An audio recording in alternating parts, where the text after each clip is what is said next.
ইসলামের পূর্বে আবু বকরের একজন বন্ধু ছিল, তার নাম হচ্ছে কালাদা। এই কালাদার সঙ্গে তিনি ব্যবসা করতেন, তিনি বাজার ঘাট সব জায়গায় ঘোরাফেরা করতেন।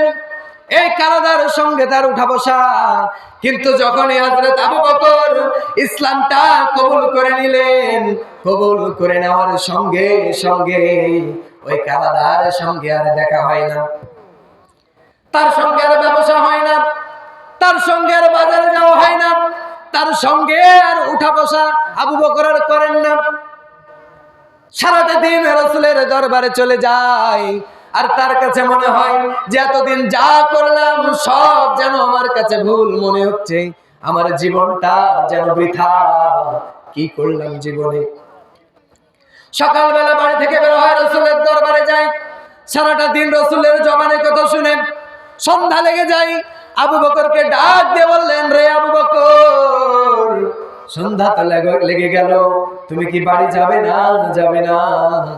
আবু বকর ডাক দিয়ে বললেন, ইয়া রাসূলুল্লাহি, ইয়া হাবিবাল্লাহ, আপনার নূরানী চেহারা দেখে আমার মন ভরে যায়, আমার অন্তরটা জুড়িয়ে যায়। আপনার মতো সোনার মানুষকে রেখে আমি কি করে বাড়ি চলে যাব? ইয়া রাসূলুল্লাহ, আমার তো বাড়িতে মন বসে না। আল্লাহু আকবার। হঠাৎ করে একদিন রাস্তায় চলতে গিয়ে আবু বকরের সেই পুরাতন বন্ধু কালাদার সঙ্গে দেখা হয়ে গেল। কালাদা আবু বকরকে ডাক দিয়ে বললেন, রে আবু বকর, দাঁড়াও দাঁড়াও, তোমার সঙ্গে আমার একটু কথা আছে, গল্প আছে। আবু বকর দাঁড়িয়ে গেলেন। দাঁড়িয়ে যাওয়ার পর কালাদাকে ডাক দিয়ে বললেন, রে কালাদা, বলো, কি বলবে আমাকে?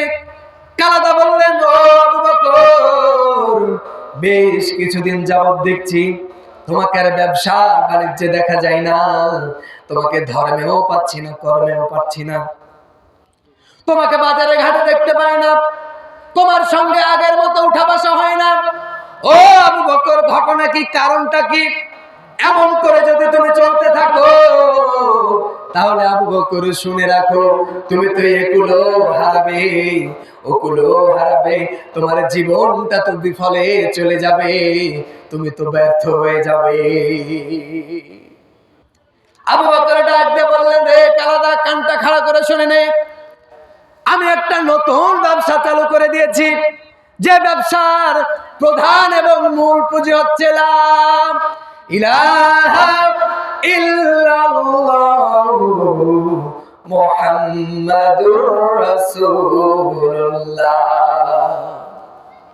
রে কালাদা, শোন শোন, আমি ঈমান আনয়ন করে নিয়েছি, আমি আমার হৃদয়ে ঈমান লালন করে নিয়েছি। ও কালাদা, শোনো, আমি ঈমান আনার কারণে এখন একজনের দিকে তাকিয়ে যদি আমি একটা মুচকি হাসি দেই, এই মুচকি হাসি দেওয়ার কারণে আল্লাহ রাব্বুল আলামিন আমাকে সদকা পরিমাণ সওয়াব দিয়ে দিবে। আল্লাহু আকবার। আবু বকর বললেন, রে কালাদা, শোনো শোনো, আমি বিফল হয়নি, বরং সে বিফল হয়ে গিয়েছে, যার গাড়ি আছে, যার বাড়ি আছে, যার ব্যবসা আছে, যার বাণিজ্য আছে, যার ধন সম্পদের কোনো অভাব নাই, সব আছে, কিন্তু যার হৃদয়ের মধ্যে ঈমান নাই, মূলত পক্ষে সেই হচ্ছে প্রকৃত ব্যর্থ। আবু বকর জানিয়ে দিলেন, ও কালাদা, শোনো, আমি ঈমান আনয়ন করেছি, আমার ব্যবসা বাণিজ্য না গেলে আমার কোনো অসুবিধা নাই, কারণ আমি ঈমান এনেছি, আমার হৃদয়ের মধ্যে আছে ঈমান, এটা আমার মধ্যে আছে। কালাদা, শোনো, ব্যর্থ তো তারাই যাদের গাড়ি আছে, বাড়ি আছে, নারী আছে, অর্থ আছে, সম্পদ আছে, কিন্তু যাদের অন্তরে ঈমান নাই, তারাই হচ্ছে প্রকৃতপক্ষে ব্যর্থ। আল্লাহ রাব্বুল আলামিনের কাছে আবু বকরের কথা এত ভালো লেগে গেল, এতটাই পছন্দ হয়ে গেল, আল্লাহ রাব্বুল আলামিন সঙ্গে সঙ্গে সূরা আসরটা নাজিল করে দিয়ে বলেন, আল্লাহ আসর, ইন্নাল ইনসানা লাফি খুসর। আল্লাহু আকবার। সঙ্গে সঙ্গে আল্লাহ রাব্বুল আলামিন সূরা আসরটা নাজিল করে দিলেন।